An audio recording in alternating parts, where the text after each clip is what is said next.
Bagyong Falcon padayong nagkakusog samtang pagawas sa Philippine Area of Responsibility karong hapon noon niyang gabi. Sa pagkakaroon habagat na lang ang nakaapekto sa kasadpang bahin sa Northern Luzon. Samtang dinhi sa Central ug Eastern Visayas, padayong masinati ang maayong dagan sa panahon hangtod sa Sabado. Apan tungod sa nasinating kainit sa panahon, posibleng maumol ang mga localized thunderstorms matag hapon ug gabi. Sa pagkakaroon wala pay laing daotang panahon sa sud ug gawas sa Philippine Area of Responsibility nga nasigpatan sa Pag-asa. Apan gilaumang adunay duha ngadto sa tulo ka mga bagyo ang musod sa nasod karong buwan sa Agosto.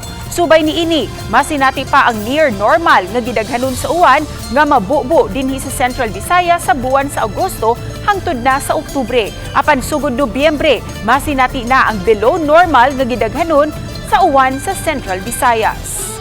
Since nag-issue tang El Nino Watch until naanata sa El Nino Advisory, so dapat nanatay mga precautionary measures sa impacts na darating na El Nino.